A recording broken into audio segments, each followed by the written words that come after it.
안녕하세요. 시사바리스타 허재현 기자입니다. 오늘도 저와 함께 시사 커피 같이 마시겠습니까? 오늘도 재미있는 시사 이슈 원두 갈아드리겠습니다. 오늘은 정치 이야기를 좀 해볼까요? 안철수 전 국민의당 대표의 원두를 가지고 이야기를 좀 해보도록 하겠습니다.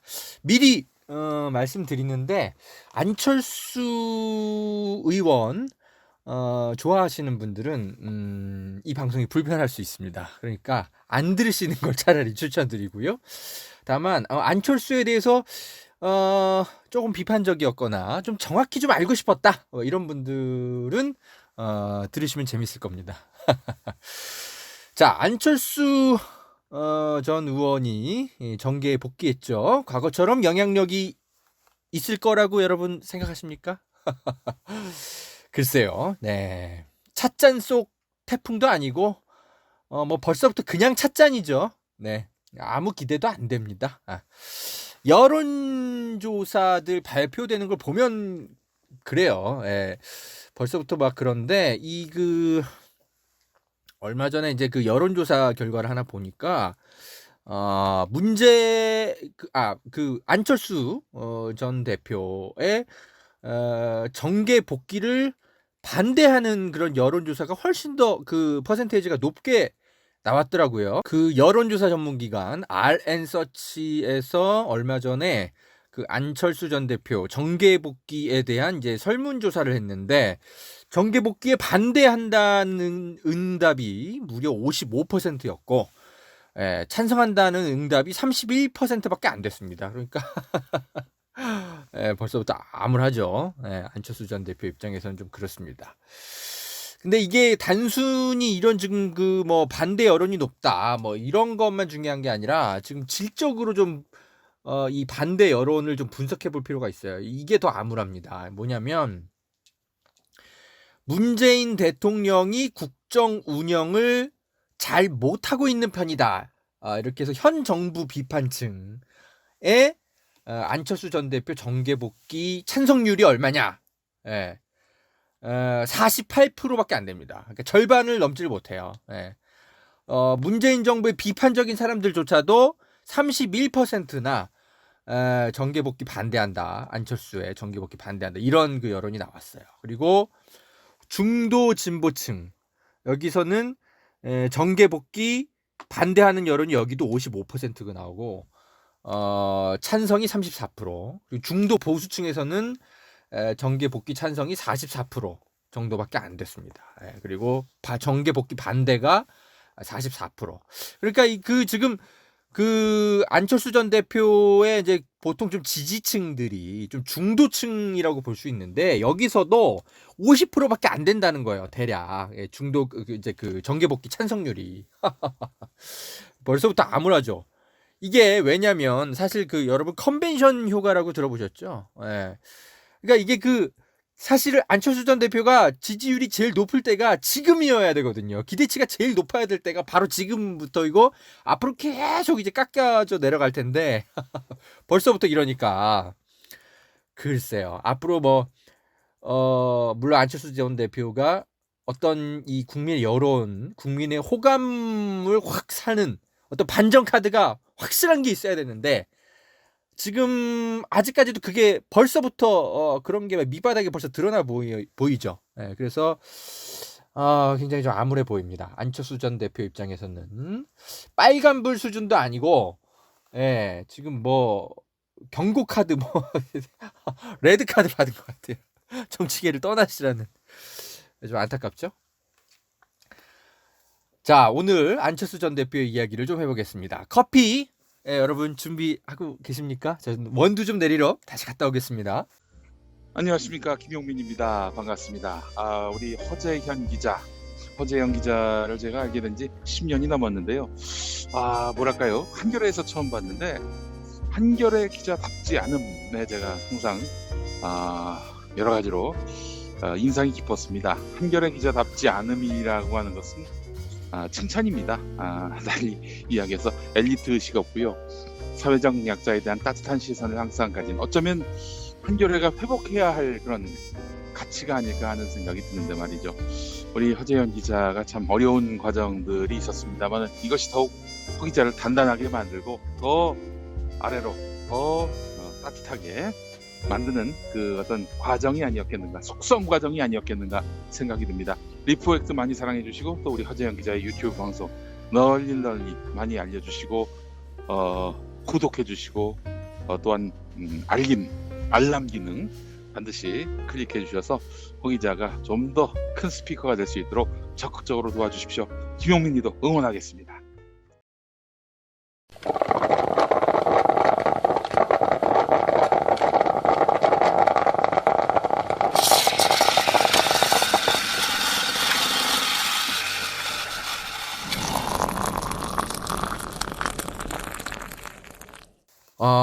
허재현 기자의 시사 바리스타입니다. 안철수 전 대표, 안철수 전 국민의당 대표에 대한 이야기를 좀 하고 있는데, 오늘은 제가 왜 안철수 대표에 대해서 사실 뭐 좀 별로 기대가 안 드는지에 대해서 조금 제가 이제 기자로서 경험했던 이야기들을 여러분과 조금 공유를 좀 하고 싶어서 오늘 이 주제를 좀 가지고 원두를 갈고 있습니다.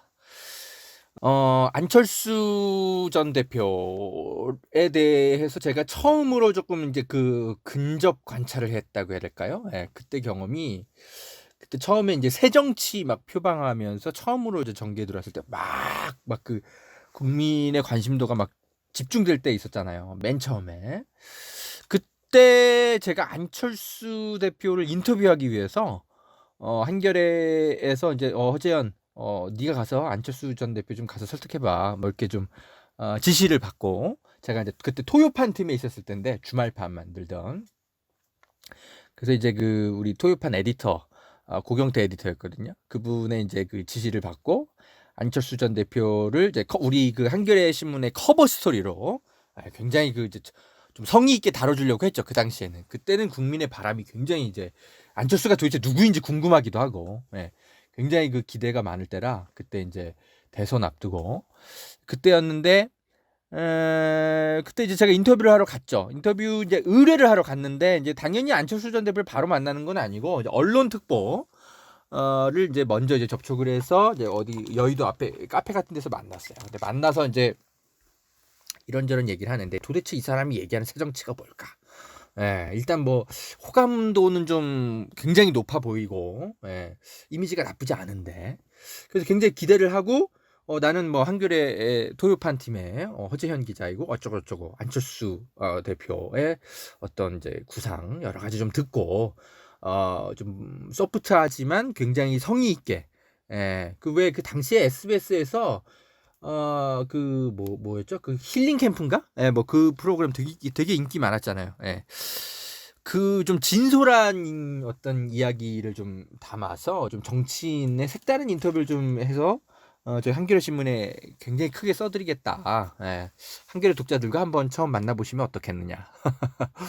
제가 이제 그런 제안을 했죠. 그런데 일단 결론적으로는 거절당했어요. 거절당했는데 아니 거절당할 수도 있죠. 제가 뭐 정치인이 나와 만나 인터뷰하는 거를 거절했다고 해서 제가 뭐 그런 거 갖고 감정 상하겠습니까? 뭐 그건 흔히 있는 일인데 거절하는 방식이 굉장히 예상 밖에 거절을 하더라고요. 뭐였냐면 그 보작 언론 특보 말이 이래요.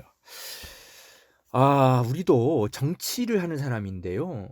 한겨레 같은 언론과 인터뷰를 한다면 우리도 계산이라는 걸 한다. 그러면서 아직 한겨레 그 정치면에 안철수 후보의 그 인터뷰가 실리지 않았다. 그래서 가장 먼저 대중을 한겨레 독자들 만난다면 정치부와 먼저 해야 하는 것이고 그리고 자신들이 어떤 인터뷰 형식을 할 것인지는 자기들이 결정하겠다. 이렇게 저한테 얘기를 하는 거예요. 여기서 저는 이제 진심으로 빡쳤죠. 뭐냐? 이 사람들은 언론의 감시를 받아야 된다라고 생각하는 게 아니라 언론을 자신들이 활용하는 대상으로 여기고 있구나.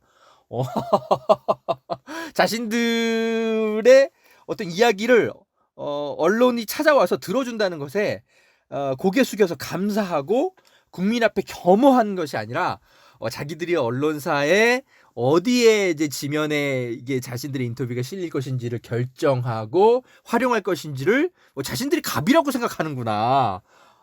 그래서 이게 자신들이 생각하는 새정치라면 no thank you. 그래서 제가 언론 앞에 겸손하지 못한 것은 국민 앞에 겸손하지 못한다는 것과 저는 동일시하다고 생각하거든요. 제가 얘기하는 언론은 조중동 이런 언론을 얘기하는 게 아닙니다, 여러분. 그래서 제가 그때 그 얘기를 딱 듣고 마시던 커피 딱 한 모금 마셨나? 그걸 그냥 보는 앞에서 딱 내려놓고 보좌관님 커피 잘 마셨고요. 제가 이 말씀만 드리고 일어나겠습니다 하고 일어나 버렸어요. 그냥. 제가 안철수 당시 후보죠. 안철수 후보님의 인터뷰를 제가 거절하겠습니다. 제 제안 그냥 없던 걸로 하시고요. 다시는 연락드릴 일 없을 겁니다. 이런 방식의 언론관을 가지고 있는 새정치라면 제가 노력해서 저의 공을 들여가지고 국민 앞에 안철수 후보를 소개하는 그런 시간 낭비를 제가 하고 싶지가 않습니다. 제가 써야 될 기사 굉장히 많고요. 국민에게 덜 알려져 있는 진실된 정치인들 알리느라고도 내가 바쁩니다.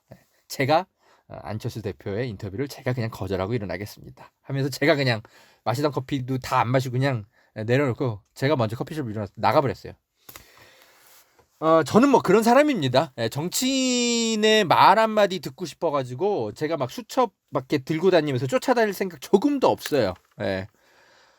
정치인들이 국민 앞에서 겸허하게 나오면서 제 이야기 좀 들어주세요라고 겸손하게 먼저 나와야지. 어디 자기들이 기자와 지면을 고르겠다고 얘기를 합니까?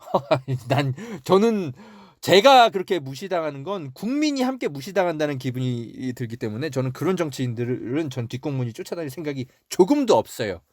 그래서 제가 그때 그냥 일어나 버렸습니다.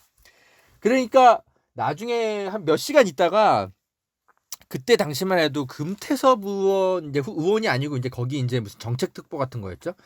막 전화가 오더라고요. 허재영 기자님 되십니까? 막 이러면서 우리 언론 특보가 굉장히 말실수를 좀 한 것 같은데 죄송하다 그런 뜻이 아니었다 막 이러면서 막 어쩌고 저쩌고 막 전화가 오더라고요. 그래서 제가 뭐 제가 뭐 알겠고요. 다만 그냥 뭐 안철수 의원님이 직접 그런 표현을 한 것도 아니고 그렇기 때문에 제가 뭐 감정 뭐 이게 담아두거나 그러진 않을 텐데 다만 제가 안철수 후보에 대한 정치적 어떤 호기심과 이런 것들이 싹 사라져 버렸다. 그러니까 아무런 악감정은 없고 다만 나의 호기심이 사라졌기 때문에 더 이상 인터뷰할 계획이 없는 것일 뿐이고 그러니까 뭐 다음에 좋은 기회에 보자 하고 전화를 끊었습니다.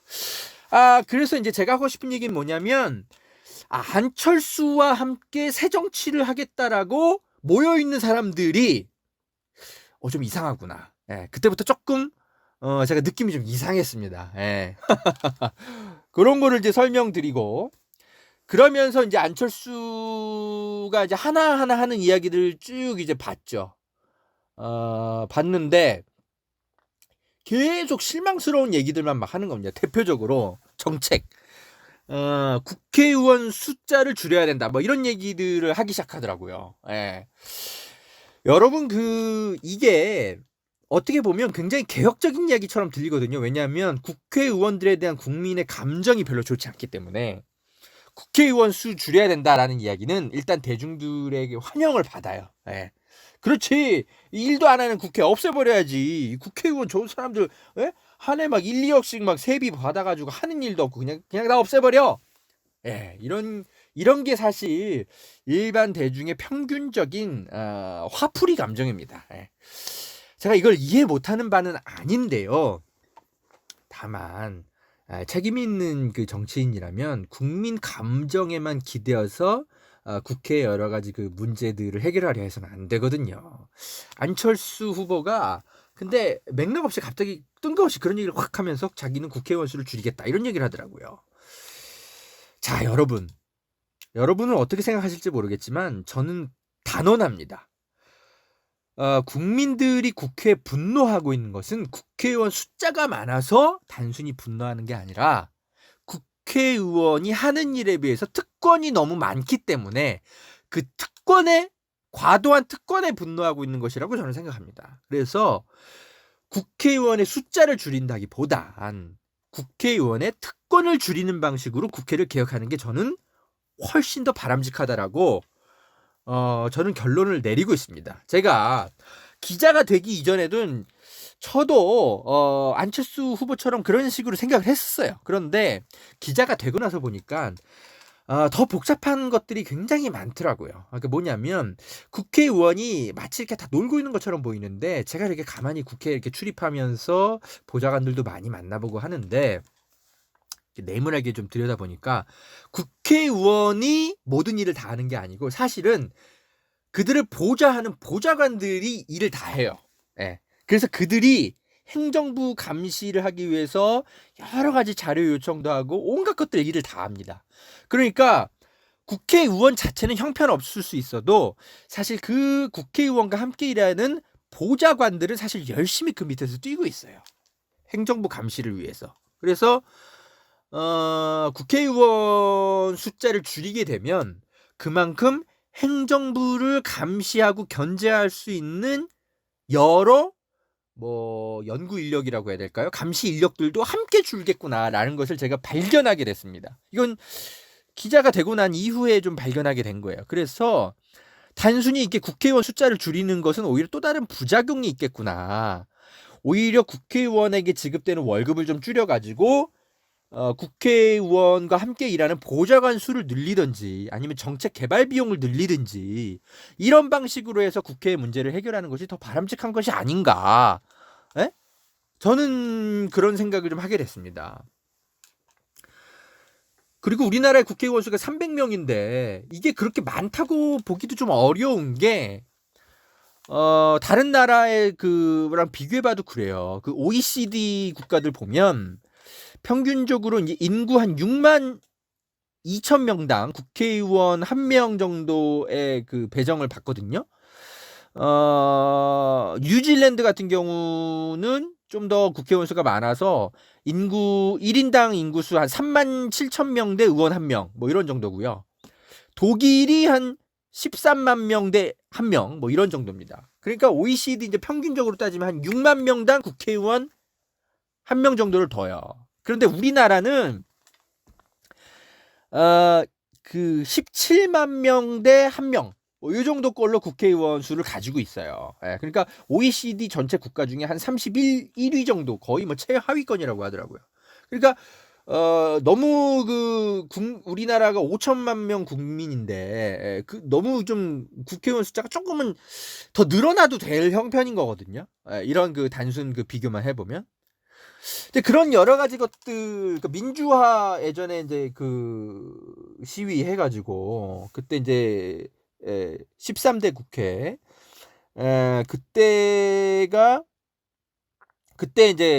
국회에 비해서 겨우 한 3만 명 정도만 이제 좀 대표성이 좀 늘어난 그 정도 숫자이기 때문에 좀 더 국회의원 수는 지금보다 한 10% 20% 정도 사실 늘려도 됩니다. 절대 많다고 보기 어려워요. 그래서 이 안철수 당시 후보의 국회의원 수 줄여야 된다. 자기가 대통령이 되면 확 줄이겠다 이렇게 얘기하는 것에 대해서 이거 되게 대단히 위험한 발언하는구나. 그리고 본인이 대통령 후보인데 그리고 입법부의 그런 국회의원 숫자까지 이야기한다는 거는 지금 대통령의 권한을 이 사람이 어디까지 생각하고 있는 것인가? 삼권 분립 국가잖아요, 우리나라는.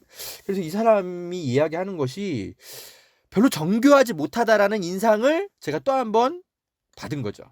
그래서 이 사람의 이제 새 정치를 하겠다고 모인 사람들의 어떤 언론관 그리고 안철수가 뜬금없이 얘기하는 국회의원 수 줄이겠다는 정책 이야기 뭐 이런 것들을 통해서 이분이 되게 지금 정교하게 잘 가다듬어지지 않은 상태에서 갑자기 어떤 기존 기존 정치에 대한 불신 때문에 이 사람에게 확 국민의 시선이 쏠렸는데 이거 조금 불안한데 이런 느낌을 제가 그때 가졌습니다.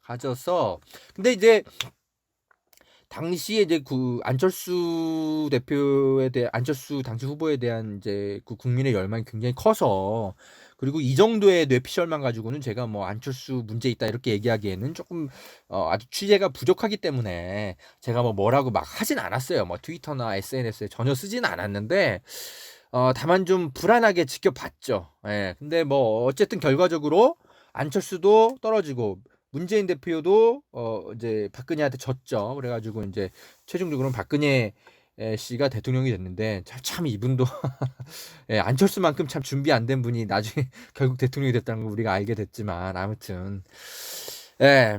그래서 아무튼 그 안철수가 보여준 이런 좀 좌충우돌, 정치적인 어떤 무능력, 예, 뭐 이런 것들은 그 이후에 계속 막 증명이 되어 가죠. 제가 이 부분은 더 설명을 하지 않겠습니다. 그러다가 우연찮게 좀 기대 이상으로 이제 국민의당이 지난 총선 때 나름의 선전을 해버리죠. 예, 그러면서 40석인가 50석인가 확 얻어버리잖아요. 이게 사실은 좀 의외였어요, 저는. 예, 이게 안철수의 능력만으로 이게 순수하게 벌어진 건가, 좀 약간 의외였죠. 예. 근데 여러분 이제 한번 기억해 보실 필요가 있어요.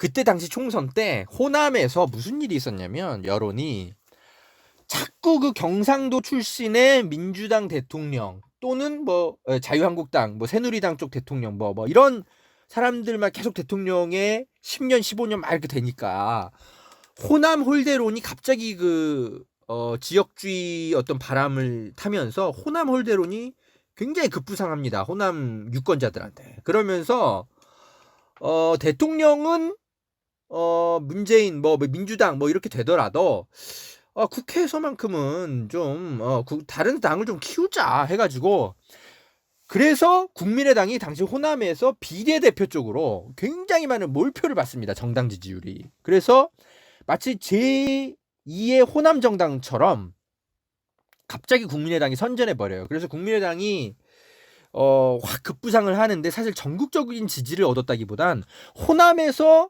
갑자기 확 그 민주당 다음으로 예, 막 지지를 확 크게 받은, 민주당보다 좀 더 받았던가, 정당 지지율이 아마 그랬을 거예요. 그러면서 굉장히 많은 그 비례 의석을 차지하게 됩니다. 예. 그래서 국민의당이 이제 제3당이 되죠. 예, 이번 국회에서. 그런데 이제 지난 4년간 국민의당이 보여준 꼬라지라고 해야 될까요, 여러분? 다 보셔서 아시잖아요. 예, 그 당이 어떻게 망가지고 무너져 왔는지. 예. 국민의당이란 당 자체가 이미 없어진 지 오래고요. 또 막 이합집산 해가지고 바른미래당 뭐 생기고, 또 바른미래당에서조차도 막 삐걱삐걱 돼가지고 또 평화민주당 뜯어져 나가고, 또 뭐 유승민 쪽 뜯어져 나가고. 그러다 안철수가 팽당해가지고 이 사람 어디 그냥 외국으로 그냥 유학 가버리고. 아이고, 그래서 지지부진해서 지금 이 정당이 이렇게 와 있는 거 아닙니까? 그러니까 호남에서 지금 안철수 대표를 기대하는 분위기가 어디 있습니까? 여러분 그렇게 보이세요? 참. 그런 상황에서 안철수 대표가 갑자기 뭐 국민 앞으로 돌아오겠다 하면서 갑자기 돌아왔습니다. 자, 안철수 전 대표, 국민의당 대표에 대한 이야기를 하고 있는데, 제가 얼마 전에 그 바른미래당 의원 한 명을 이제 사적으로 좀 만나고 왔어요. 좀 친한 의원이 한 명 있거든요. 제가 좀 사적으로 좀 얘기 나눌 정도로 친한 분이 한 분 계세요. 제가 누군지 말은 못 하는데 워낙 사적인 이야기를 많이 해서, 그분이랑 좀 안철수 이야기를 좀 했었어요. 어떻게 생각하냐고, 곧 오신다는데. 그러니까 조금 그런 얘기를 하더라고요. 자기는, 이건 바른미래당의 굉장히 유명한 의원입니다. 안철수 대표가 오시면 좀 따져 묻고 싶대요. 대체 대안이 뭐냐고. 에? 그래서 제가 물었죠. 아니 지금까지 안철수 대표랑 무슨 의원들이랑 카톡방 같은 것도 없었냐, 뭐 소통도 없었냐. 그러니까 전혀 없었다는 거예요. 이 사람 안철수의 가장 큰 문제가 뭐냐면 소통이 없다는 게 가장 큰 문제라는 거예요. 예. 그러니까 이번에 이제 국내 이제 정치 복귀했지만, 이게 뭔 소리, 이 의원이 하는 소리가 뭘 의미하는 거냐면, 안철수 전 국민의당 대표가 이제 귀국은 했지만 여기까지 오는데 자신들의 측근 의원들하고 아무런 소통이 없었던 거예요 지금까지. 예. 아주 측근 뭐 한두 명하고는 얘기했을 수 있겠지만, 예. 하여튼 뭐 대부분의 의원들하고 아무 얘기도 안 하고 온 거예요. 그냥 혼자서 결정해서 들어와가지고, 예, 인천공항에 와가지고 국민 앞에서 절 한번 하고 뭐 이런 퍼포먼스 한 거라는 거죠. 그러니까, 예, 도대체 묻고 싶다는 거죠. 왜 왔는지, 그리고 어떤 그 로드맵을 가지고, 예, 이 총선 대비하겠다는, 자기는 정말 너무 물어보고 싶어 죽겠다는 거예요. 이 사람이 안철수하고 안 친한 사람이 아니에요. 나름 안철수의 측근으로 분류되어 있는 사람인데, 그런데도 자기는 너무 묻고 싶어 죽겠다는 거예요. 약간 화난 표정으로 얘기하더라고요. 그만큼 소통이 없는 거죠. 예? 이 바른미당의 미래에 대해서도 굉장히 어둡게 평가하시더라고요. 그러니까 이제 유승민도 그렇고 안철수도 그렇고 손학규도 그렇고 말이죠. 지도력이 없다는, 어떤 내부에서는 당의 어떤 뭐랄까 지도력이 없다는 거예요. 예, 그러니까 뭐 그런 것조차도 없다는 거예요. 소위 말하는 어떤 개파 끌어주는 정치, 심지어 그런 것조차도 이 사람들은 못한다는 거예요. 예.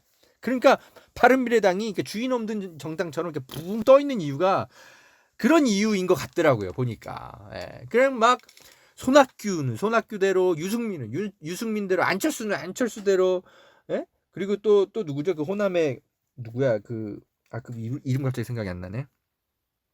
누구야? 박지원. 예, 박지원 의원.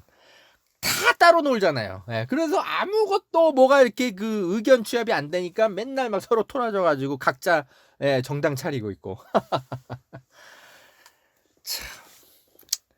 하여튼 뭐, 예, 이건 뭐 이제 바른미래당의 어떤 의원한테 직접 하여튼 사적으로 좀 들은 이야기를 제가 드립니다. 그래서 안철수 의원이 돌아는 왔지만 참, 네, 별로 기대할 게 없습니다. 솔직히 여러분. 예, 저는 눈에 보입니다.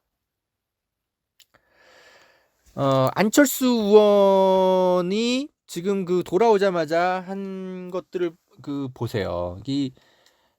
바른미래당 지금 뭐 와가지고 뭐 손학규 대표 사퇴하라 그러잖아요. 그러면서 갑자기 자기가 느닷없이 비상대책위원회 체제로 전환해서 나한테 비대위원장직을 달라 이런 얘기를 하잖아요. 안철수 전 대표가. 이게 손학규 대표 입장에서는 이게 황당한 거 아닙니까? 아니, 왜 그러냐면 외국에 나가서 아무것도 안 하다가 갑자기 돌아와서 내가 비대위원장 할래, 너 나가, 뭐 이런 거잖아요. 손학규 대표가.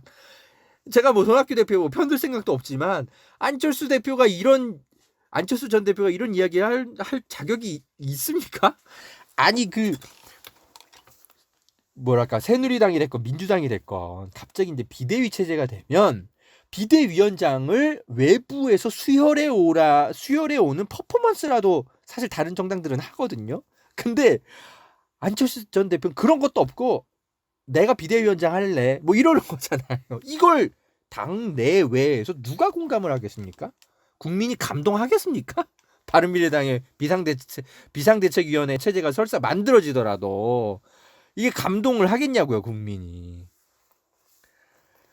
그래놓고 지금 비대위원장 손학규 대표가 이거 거절하니까 안철수가 지금 신당 창당하겠다 이런 얘기 나오잖아요. 그러니까 안철수 의원에게 조금 호감, 그렇게 막 비판적인 의원도 아닌데 최이배 의원이 바른미래당 정책위 의장도 28일날 사퇴해버렸잖아요. 예. 바른미래당 의원들 내부에서는 지금 안철수의 이 행동에 굉장히 부글부글 끓고 있다고 합니다. 그래도 어쨌든 인지도가 있고 어쨌든 함께 가야 할 사람이니까 어떻게든 이제 함께 가려고 의원들이 이제 안철수도 설득하고 있는데, 제가 볼 때는 안철수 의원의 성향상 자기 그 뜻대로 안 되면 이분은 늘 잠적하거나 아니면 나가 어디 사퇴해버리거나 다른 창당해버리거나 계속 이러잖아요. 저번에 민주당에서 꼭 그런 행동들을 보였기 때문에 똑같은 일이 저는 반복되지 않을까 싶습니다. 예. 안철수 전 대표의 어떤 그간에 보여줬던 어떤 행동들에 대해서 제가 뭐 편견을 갖고 꼭 얘기하는 건 아니고, 어쨌든 지금 돌아와서 새로운 어떤 감동적인 메시지를 던진다든지 뭔가 그런 게 있다면 저도 좀 생각을 좀 달리 해보겠어요. 그런데 그런 것조차도 없어 보여요. 예, 제가 두 가지만 말씀드려볼게요. 첫 번째, 젊은 법조인과의 대화를 한다면서 무슨 30대, 40대 뭐 이런 변호사들 불러다 놓고 막 무슨 간담회를 했나 봐요. 안철수 전 대표가. 그런데 뭐 검찰 장악 뭐 이런 거 문제 있다. 뭐 이런 식의 얘기를 안철수가 하더라고요. 아니 여러분 기가 막히는 거죠. 저는 이런 이야기 들어보면. 아니 지금 그간 자기가 외국에 있었을 때 한국에서 무슨 일이 벌어졌습니까? 예? 검찰 개혁하겠다고 하는데 검찰들이 막 발악을 해가지고 예? 조국 전 장관 일가족에 대해서 막 드자비 수사를 하고 예? 지금은 뭐 최강욱까지 막 소환 조사하겠다고 뭐 이러고 있잖아요. 그래서 지금 국민들이 굉장히 화가 나 있는데 아니 이게 어떻게 그냥 단순하게 검찰 장악 인사입니까? 예? 정치 검찰을 장악하는 거죠. 정확하게는 예? 이런 거에 대해서 이게 디테일하게 보지도 못하고 그냥 막연하게 그냥 막 예? 검찰이 장악됐다 이러면 안 된다 뭐 이런 얘기 하고 있으니까 한심하게 이게 그러니까 안철수 전 대표에 대해서 희망이 가겠습니까? 또 뭐야 그 우한 폐렴 지금 난리잖아요. 예. 이거에 대해서 뭐 지금 뭐 국민 여론이 지금 뭐 이제 불안하니까 이거에 대해서 뭐 대응법 4가지라고 발표를 떡하니 페이스북에 했던데 뭐 이런 것도 그냥 하나만한 이야기들 했어요. 예. 4가지 이렇게 다 읽어보니까 뭐 사스 수준의 공항 항만 검역 뭐 이런 거 시행해야 된다. 그리고 또 뭐 외교 역량을 총동원해서 한국인을 보호해야 된다. 그리고 뭐 가상의 시나리오를 대응해야 된다. 만들어가지고 대응해야 된다. 이렇게 하고 뭐 전문가 뭐 위원회를 구성해서 정권을 부여하라 뭐 이런 거. 예. 이미 이거 문재인 정부가 알아서 잘 하고 있는 것들이거든요. 그러니까 새로울 것도 없어요. 그런데 뭐 자기가 뭐 우한 폐렴 대응해야 된다. 뭐 참사에 제대로 대응하지 않는 정부는 필요 없다. 뭐 이런 얘기를 하는데 참 아유 하나도 감동도 없고 뭐 디테일한 것도 없고 아유.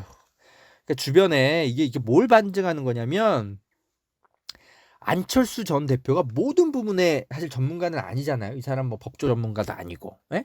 보건 전문가도 아니고. 그러니까 이런 거에 대한 정책을 누가 다 설명해 줘야 되냐면 주변의 측근과 보좌관들이 정책을 다 만들어줘서 사실 보고하고 토론하고 협의해서 이걸 발표하는 거거든요. 근데 이렇게 지금 알맹이가 없고 껍데기만 이렇게 둥둥 떠다닌다는 거는 벌써부터 이분 주변에 인재가 하나도 안 모여 있다는 거예요. 그냥 이 사람만 공항에 덜렁 와서 그냥 절 한번 하고 예. 그냥 자기가 뭐 또 총선에서 뭐 좀 해보겠다 지금 이러고 있는 거 아닌가 싶은 거예요. 예. 안타깝죠. 잠깐 좀 커피 좀 내리고 다시 오겠습니다.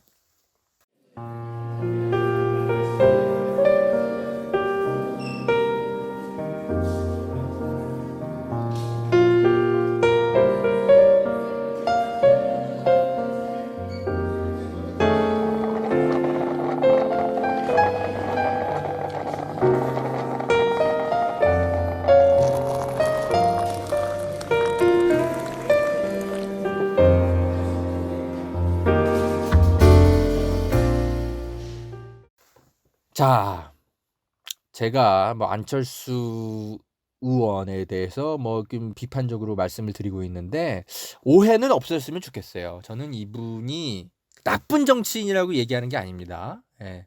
다만 자기 그릇이 있는 건데 그 그릇부터 키운 다음에 그러니까 즉 역량부터 키운 다음에 어떤 정당이 됐든 뭐가 됐든 국민의 대표가 됐든 이렇게 나서야 되는데 그럴 그릇과 역량이 키워지지 않은 상태에서 그런 가능성이 별로 없는 상태에서 너무 과도한 어떤 그릇의 크기를 국민에게 요구하고 달라고 하니까 그러니까 자꾸 비호감이 된다라는 얘기를 드리는 거예요. 안철수 의원 정도 되면 여러분 300명 국회의원 중에 비교적 양질의 국회의원이라고 저는 생각해요. 솔직히 평균적으로 저는 그렇게 생각해요. 그런데 그렇게 그냥 평균적인 그냥 300분의 1 정도의 국회의원으로서 역량을 발휘하시면 이분을 누가 욕하겠습니까? 이렇게까지. 여러분 그 바른미래당의 최이배 의원한테 욕하고 계세요? 안 그러잖아요. 왜 우리가 최이배 의원을 굳이 욕합니까? 예.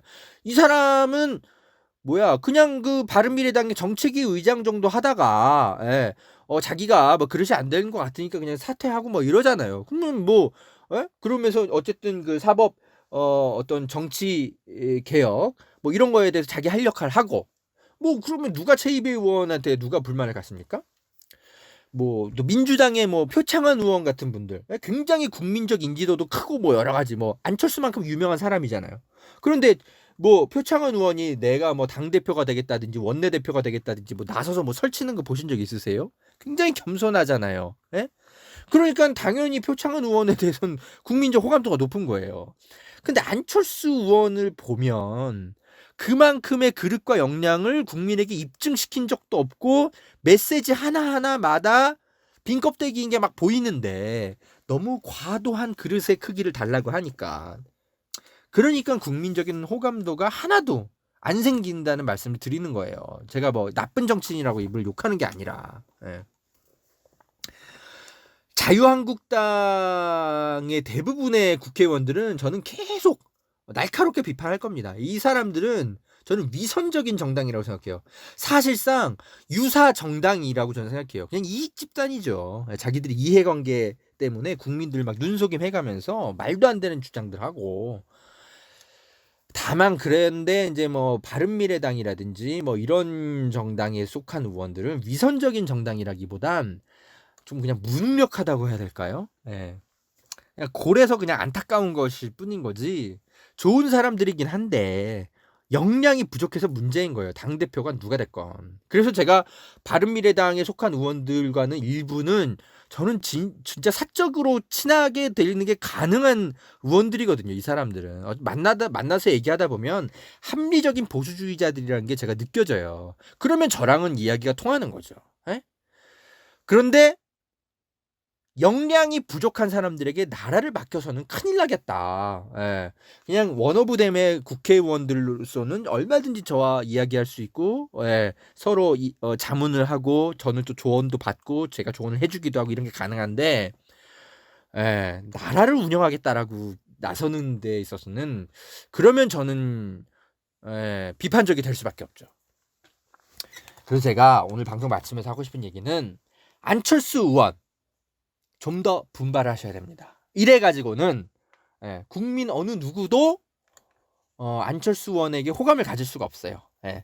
국민의당 과거에 이제 호남에서의 바람 지금 다 사라진 지 오래입니다. 안철수 대표가 아무리 호남을 돌아다녀도 그 회복하기 어렵습니다. 그래서 뭐랄까 뭐 뼈를 깎는 심정으로 뭘 이렇게 이렇게 뭐죠? 반성하겠다. 뭐 이런 수사적인 멘트 정치인들이 많이 하잖아요. 안철수 대표는 그거 갖고도 부족해요. 그냥 뼈를 아예 뼈를 아예 그냥 뭐 인공뼈를 뭐 가지다 놓든지 뭐든지 그냥 스스로를 수술하셔야 될 정도예요. 뼈를 깎아가지고는 안 돼요. 깎을 뼈도 없어 보여요. 제가 볼 땐. 그만큼 긴장하셔야 된다라는 충고를 드리는 겁니다. 그나마 괜찮은 의원이니까 제가 이 정도의 조언이라도 드리는 겁니다.